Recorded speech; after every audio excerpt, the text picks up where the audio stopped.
desert didn't speak. It breathed. Hot winds rolled across the cracked plateau like the exhale of something buried deep beneath the sand. Something old, something watching. We arrived at the edge of forgotten civilization with sunburnt hands and exhausted minds. There were 9 of us at first: archaeologists, epigraphers, researchers, and one government attaché who never stopped checking his watch. At the center of our efforts stood Dr. Lena Harrow, whose eyes held the weariness of grief that not even the desert could bleach away. She was the one who found the tomb. It wasn't visible, not at first. Just a series of subtle geometric anomalies beneath the sand detected through satellite lidar. But as we dug, layer after layer, the shape began to emerge. A ziggurat, pre-Sumerian, ringed by stone pillars etched with a language no living soul could read. It took days to realize they weren't just warnings, they were locks. Each pillar was a key, and we were fools enough to turn them. The entrance opened on the 7th day. We expected a burial chamber. Instead, we found a prison. Inside, the air was impossibly cold. Our lamps flickered against a corridor of black stone, polished smooth as glass. Carvings lined the walls, depicting creatures with elongated jaws, twisted limbs, and eyes like suns. Watching, always watching. Dr. Harrow examined them for hours. "Not myth," she whispered, tracing a spiral etched into the rock. "This isn't a story, it's a memory." The deeper we went, the more time seemed to stretch, our voices swallowed by silence thicker than stone. At the end of the corridor lay the chamber, a sealed vault with 7 interlocking slabs, each marked with blood-colored sigils. Beneath the blood moon they wake, one read, etched in Akkadian, Old Egyptian, and something older still. Dr. Vale, our site sponsor, laughed it off. "Every tomb's got a curse," he said, flashing that dry academic smile. "It's tradition." That night the wind changed.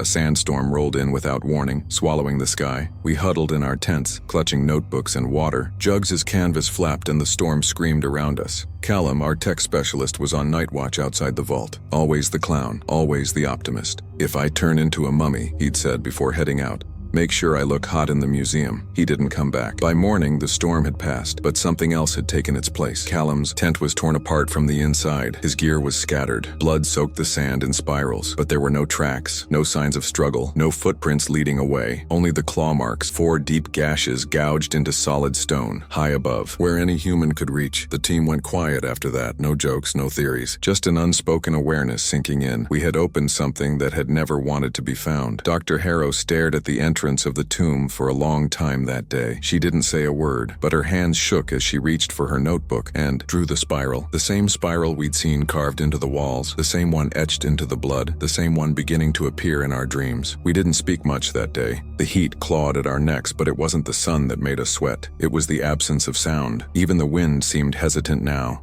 rustling only in short, guilty bursts, as if it knew what we had done. Dr. Harrow spent the morning studying the chamber's reliefs. Bone-thin figures bent beneath a crimson moon, flesh peeling from their bodies in curls, revealing monstrous, wolf-like forms beneath. Their eyes were carved as empty sockets, but something about them seemed aware. At the center of it all was a basin. It looked like stone, but it pulsed faintly when we touched it, warm like blood that hadn't cooled. In its center lay a perfectly preserved piece of obsidian shaped like a fang. "This wasn't burial," Harrow said, her voice hollow. "It was ritual." Dr. Vale disagreed. He always did. "Ritual, yes," he admitted, smiling like a man on the brink of publication, "but not death. Look at these skeletal structures, elongated phalanges, altered jawlines. This wasn't symbolic. This was surgical. They were transforming." He pointed to the central slab, the sarcophagus. It was different from the others, composed not of stone but some black vein-laced mineral. The carvings around it showed no writing, only twisted limbs merging into one massive figure, crowned in a halo of lunar thorns. Vale's voice turned hushed, reverent. "We're looking at the origin myth of lycanthropy. This is the first alpha." Despite every instinct screaming otherwise, he ordered it opened. We argued. Harrow protested. But in the end, Vale had the authority, and a hunger we couldn't override. It took 4 hours to break the seal. The air that escaped was cold enough to crack glass. Our breath misted, and the lights dimmed, though none of us touched the generator. Inside lay a body unlike anything we'd seen. Not a corpse, at least not entirely. Its skin was gray and stiff like petrified bark, jaws dislocated, limbs twisted,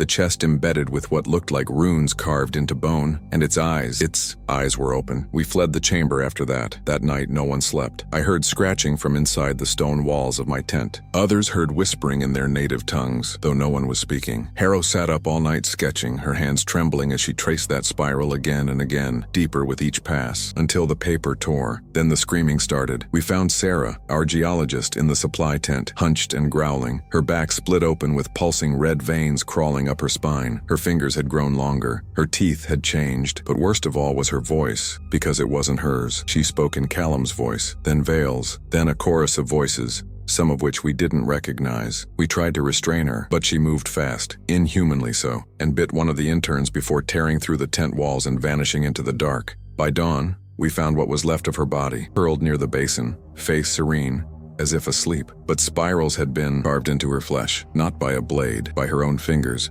and in her final notebook entry, there were only 3 words, written over and over, in a dozen languages. We are Pack. We locked the tomb that morning, chains around the entrance, sandbags, even trucks parked across the threshold, as if the weight of human logic could stop what we had unleashed. But it didn't matter. It was already in us. By then, it was clear. This wasn't just a bite. It wasn't claws or blood or teeth. The infection was older than any of that. It was spiritual. Proximity to the tomb, exposure to its air, even dreams, especially dreams. One by one, the team began to change, not visibly at first. No howls, no fur, just behavior. They began to finish each other's sentences, speak in phrases no one remembered learning. A few stopped speaking altogether, only staring into space, lips twitching like they were whispering prayers in reverse. It started with the bitten intern, Tariq. He sat quietly for hours, then carved the spiral into his arm with a spoon. No blood, no pain, just focus. When we confronted him, he looked at us with eyes that weren't his and said calmly, "The Alpha remembers us." We didn't know what that meant then, but Harrow did. She'd been studying the carvings obsessively, flipping through ancient lunar cult texts and forgotten mythology. She pulled us together in the comms tent and laid it out in a hushed, hoarse voice. They weren't worshipping a god, she said. They were building one, a lunar entity, half wolf, half devourer. They made the first werewolves to be its soldiers, but something went wrong. They couldn't control it. She paused. So they sealed them away, not to kill them, but to starve them, spiritually cut them off from the moon. Vale, who had grown pale, jittery, laughed bitterly. And we've just fed them. With us. That night, 3 more vanished. 1 returned at sunrise. Dr. Cho, our quiet linguist. She was covered in sand and blood, her eyes glassy and unfocused. We found her standing over Vale's cot, not blinking, holding a piece of obsidian in her hand. "Listen," she whispered. "Can't you hear them?" Then she drove the shard through her own throat. She didn't bleed. Her body convulsed once, then stilled, but her lips continued to move for several minutes after, like a puppet twitching through the final lines of a monologue. When Harrow leaned in close, she swore she heard multiple voices.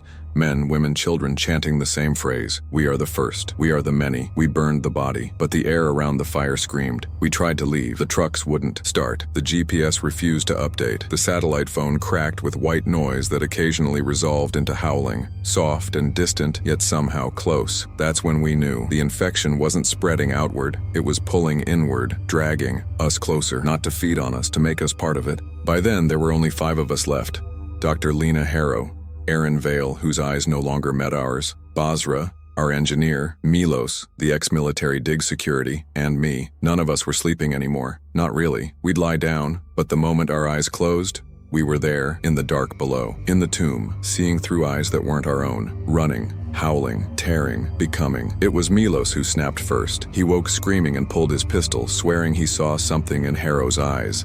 Said she was whispering in her sleep, said her voice wasn't hers. It took all of us to disarm him. When he calmed, he wept tears of blood. He didn't remember a thing. He kept saying the same word in Slavic over and over. Gospodari, masters. That morning, Harrow made a decision. "We end this," she said. "The amulet, the obsidian in the basin, it's not decoration, it's containment." She pointed to a hidden chamber shown in the wall carvings, beneath the sarcophagus. "There's a relic sealed below. I think it's a binding object, a prison, and I think it's breaking." We had no other options. We descended. The tomb swallowed us whole. The deeper we went, the more the architecture changed. The walls no longer looked carved but grown, like bone and basalt fused together. Spiral carvings became more frequent, and the light from our lamps dimmed the closer we approached the central shaft. We passed remains, some fossilized, others fresh, bodies twisted mid-shift, bones erupting through muscle, eyes frozen in terror, mouths stuck open mid-howl. Then we heard the first growl. It didn't echo, it multiplied. 5 voices at once coming from 5 directions, and yet the same. "We are below," they said, "and above, and around. The Alpha has risen. The pack must follow." Basra was the first to be taken, one moment beside us, the next pulled into a side tunnel, screaming, and then silenced. We found her minutes later, crawling across the ceiling, limbs elongated, spiral patterns spreading across her skin like infection blooming. She opened her mouth, and 5 voices spoke. "Come, submit." She lunged. Veil froze. I screamed, and Harrow raised her flare gun and pulled the trigger. Basra collapsed, burning, but her lips still moved, still chanted. We didn't look back. We ran. The spiral corridor led us to it, a chamber unlike the rest, monolithic, sacred. At its center loomed a statue, a towering half-wolf, half-serpent entity with a lunar crown and a mouth filled with human hands, the lunar devourer, the god who created the first pack. And below it, embedded in a pedestal of obsidian, was the amulet, black as void, pulsating with cold. Then the walls began to shift, not metaphorically, literally. Stone slid like flesh. A path behind us sealed. The ceiling cracked, revealing the blood moon above, painting everything in crimson. And from the shadows emerged what remained of our team. Callum, Sarah, Basra again. All turned. They crawled. They limped. They spoke. In the same broken unison. "The Alpha needs a voice. The Alpha needs a mind. One of you must join. The rest must feed." Milos stepped forward, tears streaking his ash-covered face. "I'll buy you time," he said. He never screamed as they tore him apart. He smiled, his eyes glazed, and the last thing he said was, "I hear them now. It's beautiful." Only 2 of us remained.